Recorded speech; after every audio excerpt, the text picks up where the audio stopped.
হরে কৃষ্ণ।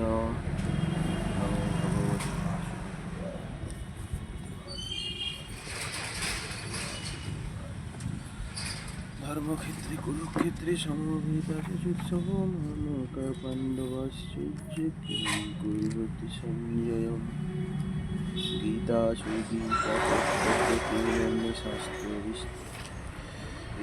শাস্ত্র বিস্তরিতা স্বয়ং পদ্মনাভস্য মুখ পদ্মনিঃসৃতাম। গীতা স্বয়ং পরমাত্মার মুখপদ্ম থেকে নিঃসৃত হয়েছে। অতএব এই গীতাই হচ্ছে সকল শাস্ত্র সমাবিষ্ট, যা অনুশীলন করলে অন্য কোনো শাস্ত্র অনুশীলনের প্রয়োজন নেই।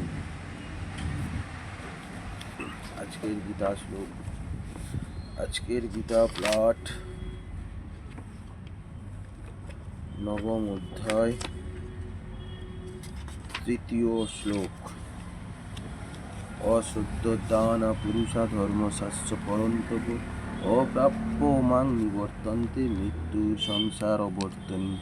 হে পরন্তপ, উপরোক্ত ধর্মের প্রতি শ্রদ্ধাহীন ব্যক্তি আমাকে লাভ না করে মৃত্যুময় সংসার চক্রে ভ্রমণ করতে থাকে।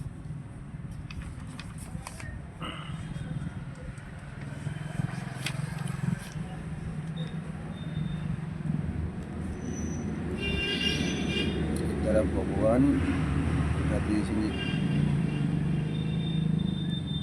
84 লক্ষ জন্মে আবর্তনকালে কখনো ভগবত কৃপায় জীব এই সংসার চক্র থেকে মুক্তি পেয়ে পরমেশ্বরকে লাভ করার জন্য মনুষ্য দেহ লাভ করে। ভগবত প্রাপ্তির অধিকারী এরূপ দুর্লভ মনুষ্য দেহ পেয়েও যারা ভগবত বচনে শ্রদ্ধা না রেখে ভজন ধ্যান ইত্যাদি সাধন করে না, তারা ভগবানকে লাভ না করে সেই জন্ম মৃত্যুর সংসার চক্রে পূর্বের ন্যায় আবর্তিত হতে থাকে।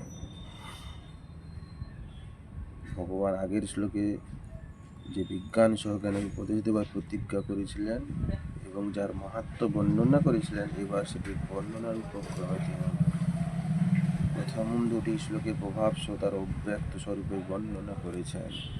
এর পরের শ্লোকে সেটা জানা যাবে। হরে কৃষ্ণ।